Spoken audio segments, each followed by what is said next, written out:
উষানগৰী তেজপুৰ সাহিত্য সভা ভৱনৰ মঞ্চত অসমীয়া সুৰক্ষা মঞ্চ অসমৰ 10ম বৰ্ষপূৰ্তি অনুষ্ঠানত গায়ন বায়নৰ খোলতালৰ ধ্বনিৰে আদৰণি জনাই অৰণ্য মানৱ পদ্মশ্ৰী যাদৱ পায়েঙলৈ অসমীয়া জাতিৰ স্বাভিমান ফুলাম গামোচা স্মাৰক সম্বৰ্ধনা পত্ৰ 10,001 টকাৰ চেক 2026 বৰ্ষৰে অসম নক্ষত্ৰ বঁটা প্ৰদান কৰে। কাৰ্যসূচী মৰ্মে প্ৰথমে পতাকা উত্তোলন কৰি অসমীয়া সুৰক্ষা মঞ্চ অসমৰ সম্পাদক পল্লৱ জ্যোতি নাথে আদৰা অনুষ্ঠানত প্ৰথমে শিল্পী জ্যোতি বিষ্ণু জুবিন গাৰ্গৰ প্ৰতিচ্ছবিত বন্তি প্ৰজ্বলন কৰে মঞ্চৰ সম্পাদক পল্লৱ জ্যোতি নাথে। মাল্যৰ্পণ কৰে মহাজাতি 24 লাইফৰ স্বত্বাধিকাৰ তথা মঞ্চৰ উপদেষ্টা ডক্টৰ পৰশমণি সিংহই। তাৰ পিছতে বৰগীত পৰিৱেশনেৰে মূল সভাৰ আৰম্ভণি কৰে। সভাপতি প্ৰাঞ্জল বৰাই অসমীয়া সুৰক্ষা মঞ্চৰ লক্ষ্য আৰু উদ্দেশ্যৰ বিষয়ে মন্তব্য প্ৰদান কৰাৰ পিছতে কণমানি শিল্পী পদ্মজা কাশ্যপে সুধাকণ্ঠ ডক্টৰ ভূপেন হাজৰিকা আৰু প্ৰাণৰ শিল্পী জুবিন গাৰ্গৰ গীত পৰিৱেশন কৰে। অনুষ্ঠানত সত্ৰীয় নৃত্য বিভিন্ন জাতি জনগোষ্ঠীৰ নৃত্য পৰিৱেশনে উপস্থিত দৰ্শকৰ মন আপ্লুত কৰে।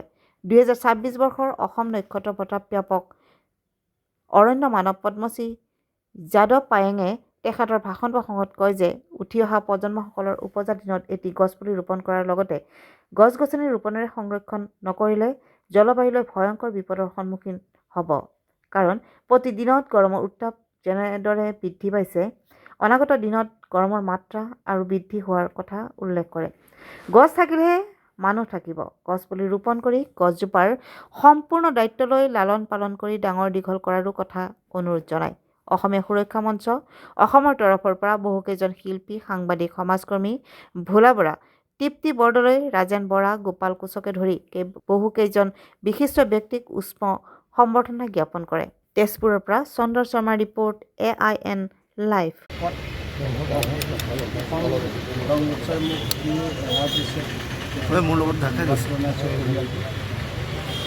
আৰু এনেকুৱা সাহিত্য সভাৰ ঠাইত মই এই সন্মানটো দিয়াৰ কাৰণে তেওঁলোকৰ কাৰণে মোৰ বহুত উৎসাহিত হৈছোঁ। সেইকাৰণে তেখেতক সকলোক ধন্যবাদ জ্ঞাপন কৰিছোঁ। আৰু বিশেষকৈ আপোনাৰ সংবাদ মাধ্যমে আমাৰ এতিয়া যিবোৰ পৰিস্থিতি হৈছে দেশ আৰু জাতিৰ বাবে সেইটো খুব তাৎপৰ্যপূৰ্ণ বিষয় হৈছে এতিয়া। কাৰণ আমাৰ জলবায়ু পৰিৱৰ্তন হৈছে, COVID-19 হৈ গৈছে, বাপেক মৰিলেও চুব নোৱাৰে, মাক মৰিলেও চুব নোৱাৰে, তেনেকুৱা আছে। আৰু মই আশা ৰাখিছোঁ এই বছৰটো 2026 চনত 52 ডিগ্ৰী হ'ব। 39 ডিগ্ৰীতে যদি ছাত্ৰ ছাত্ৰী আৰু সেইকাৰণে পুৱা ভাগত স্কুলটো ক্লাছ লোৱাতকৈ বন্ধ দি দিয়াই ভাল হ'ব। কাৰণ যেতিয়া ছুটি দিয়ে তেতিয়া সেই ছাত্ৰ ছাত্ৰীবিলাকত কি হয়, সেই সময়ত তাহাঁতৰ টেষ্টটো গৰম হৈ থাকে আৰু সেই সময়তে কি হয়, যেতিয়া ঘৰলৈ যায়গৈ সূৰ্যৰ ৰশ্মিটো তালুত পৰাৰ কাৰণে তাহাঁতৰ মূৰ ঘূৰাব, হাৰ্ট এটেক হ'ব, শিক্ষাই মৰি থাকে। 2024 চনত 5 জন ঢুকাইছে। যোৱা বছৰ 19 জন ঢালি পৰিছে, এগৰাকী ঢুকাইছে। গতিকে আজিকালি জলবায়ু পৰিৱৰ্তনত কেতিয়া বতৰৰ আগজাননী দিব, আজিকালি এসপ্তাহ আগতে দিয়ে। মোবাইলত চাব পাৰে, টিভিত চাব পাৰে। সেইদিনা গৰম বন্ধটো উঠাই দিয়ক। মই ছাত্ৰ ছাত্ৰীসকলক মানৱ সম্পদ কৰিবলৈ অনুৰোধ কৰিছোঁ আৰু তাহাঁতক লৈ পাশা খেলিবলৈ মানা কৰিছোঁ।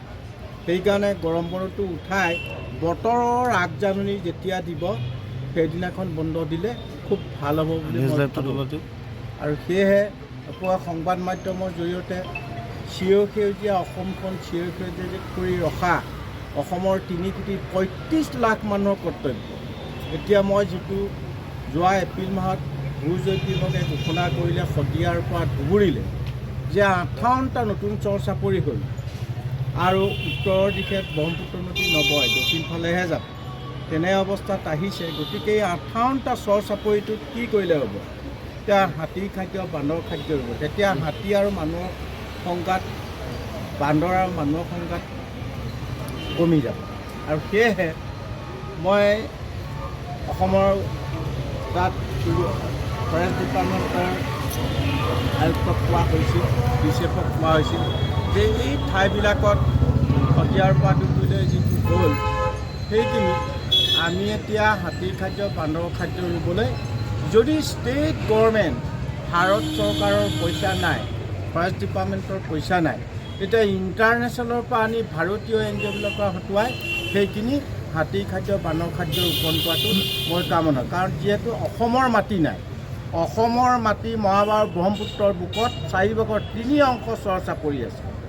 সেয়েহেতু চিৰসেউজীয়া কৰি থ'লে আমি চিৰসেউজীয়াহে আমি জীয়াই থাকিম, কাৰণ অসমৰ দৰে এখন বায়'ডাইভাৰ্চিটি থকা পৃথিৱীত ক'তো নাপায়। সূৰ্য উঠা দেশৰ পৰা সূৰ্য পোৱা দেশলৈ গৈ যিটো দেখিছিলোঁ, ইমান ধুনীয়া অসমখন আমি সংৰক্ষণ কৰিব নজনাটো খুব দুৰ্ভাগ্যজনক বিষয়। উত্তৰ পূৰ্বাঞ্চলৰ ভিতৰত ঠিক মাত্ৰ অসমখনেই আছে বায়'ডাইভাৰ্চিটি, বাকীবোৰতো নাই। গতিকে আমি সিজন্মত বহুত ভাল কাম কৰাৰ কাৰণে অসমত জন্ম লাভ কৰিছোঁ। সেয়ে মই আশা ৰাখিছোঁ সংবাদ মাধ্যমৰ জৰিয়তে ষ্টেট গভৰ্ণমেণ্ট ভাৰত চৰকাৰক এই 58টা চৰ চাপৰিটো হাতী খাদ্য বান্দৰ খাদ্যবোৰ মানুহ আৰু হাতীৰ সংঘাত, বান্দৰ আৰু মানুহৰ সংঘাতটো কমাব, আৰু সেইখিনি হাতী বাঘ গড় থকাৰ বাবেহে ইয়াত পৰ্যটকৰ বিকাশৰ অবিহনে দেশৰ উন্নতি সাধন নহয়। পৰ্যটকৰ বিকাশ হ'বলৈ হ'লে এইবোৰ বস্তু থাকিব লাগিব। ইয়াতো উত্তৰ পূৰ্বাঞ্চলৰ ভিতৰত অসমত কিয় আহে আপোনাৰ পৰ্যটকবিলাক? ইয়াত হেনো আয়ুস ৰেখাটো 2 দিন বাঢ়ি যায়। আয়ুস ৰেখাটো 2 দিন বঢ়াৰ কাৰণে তেওঁলোকে ইয়াত থাকি ভাল পায়, মাটি বালি ভাল পায়, জীৱ জন্তু ভাল পায়। ইয়াততো মানুহ চাবলৈ নাহে, জীৱ জন্তু চৰাই চিৰিকটি গছ গছনি জলাশয় চাবলৈ আহে। ইমান ধুনীয়া অসমখন আমি সংৰক্ষণ কৰিব নজনাটোৱে আমাৰ দুৰ্ভাগ্যজনক। শেহতীয়াকৈ ৰাজ্য চৰকাৰে ৰিং ৰোড বনাব, ৰিং ৰোডত আমচাং মই ভাৰতৰ প্ৰধানমন্ত্ৰী ভূপালৰ পৰা চিঠি দিছোঁ। ভাৰতবৰ্ষত থকা ফৰেষ্টকেইখন সংৰক্ষণ কৰিয়ে ডেভেলপমেণ্ট কৰিব লাগিব। ফৰেষ্ট ধ্বংস কৰিব নোৱাৰিব, তাৰ বাবে ভাৰতৰ বহু প্ৰত্যাহ্বান হ'ব। সেইকাৰণে মই আশা ৰাখিছোঁ ভাৰতীয় টেকন'লজি বিদেশৰ টেকন'লজি বহুত ডিফাৰেঞ্চ আছে। সেইকাৰণে আমাৰ টেকন'লজিটো কেনেকৈ আমচাংখন সুৰক্ষিত কৰি ৰিং বান্ধ নিদিয়াকৈ পাৰে বিজ্ঞানসন্মতভাৱে, তেনে গছ নকটাকৈ কেনেকৈ পাৰে। কাৰণ বিদেশতো দেখিছোঁ তেওঁলোকে 4 লেন 6 লেন 9 লেন মেট্ৰ' গাড়ী বনাবলৈ গছ কাটি মাটি অধিগ্ৰহণ কৰি ৰাস্তা পদূলি নবনায়, তেওঁলোকে ওপৰলৈ বনায়। এতিয়া আমাৰ টেকন'লজি কিয়? ৰজাই ৰোৱা কাটে, ব্ৰিটিছে ৰোৱা কাটে, নিজে গজাটো কাটে, মাটি অধিগ্ৰহণ কৰি কটা বাৰত আজি গোলকীয় উষ্ণতাই ভাৰতবৰ্ষত বহুত আমাৰ প্ৰত্যাহ্বানৰ সন্মুখীন হৈছে। আশা ৰাখিছোঁ আমাৰ ভাৰতীয় টেকন'লজি বিদেশৰ টেকন'লজি সামঞ্জস্য ৰাখি গছ ৰোপণৰ ক্ষেত্ৰত আমি জানিবলগীয়া আৰু বহু কাম আছে ভাৰতবৰ্ষত। সেইকাৰণে সংবাদ মাধ্যমৰ যোগেদি গ্ৰীণ ইণ্ডিয়া, গ্ৰীণ আছাম কৰাটো প্ৰত্যেকজন ব্যক্তিয়ে কৰ্তব্য বুলি মই ভাবোঁ। যিহেতু পৃথিৱীৰ ভিতৰতে আটাইতকৈ জনসংখ্যা বেছি আছে, সেয়েহেতু আশা ৰাখিছোঁ আপোনালোকৰ থ্ৰুৱেদি আমাৰ দেশ, আমাৰ জাতি, আমাৰ মাটি সুৰক্ষা কৰাটো মই কামনা কৰোঁ। আমচাঙৰ বাবে আপুনি পত্ৰ প্ৰেৰণ কৰিছে? আমচাং ভাৰতবৰ্ষত থকা ফৰেষ্টকেইখনৰ কাৰণে কৰিছোঁ। অকল এখন ফৰেষ্ট বুলি ক'লেতো নহ'ব, অসমৰ কাৰণে চিন্তা কৰিলেতো নহ'ব। অসমত যিটো অভিজ্ঞতা লাভ কৰিছোঁ, বিশেষকৈ মই জাহাজত গৈ শদিয়াৰ পৰা ধুবুৰীলৈকে গৈছোঁ, ভূজৈৱ বিভাগৰ লগতে গোটেই তথ্যটো উদঘাটন কৰিয়ে পাই মই এতিয়া প্ৰতিবাদ কৰোঁ। মহাভাৰত ব্ৰহ্মপুত্ৰৰ বুকৰ পৰা বালি খনন কৰিব নোৱাৰিব। প্ৰকৃতিয়ে দিয়া প্ৰকৃতি বস্তু সুৰক্ষা কৰি ৰখাটো আমাৰ কৰ্তব্য বুলি মই ভাবোঁ।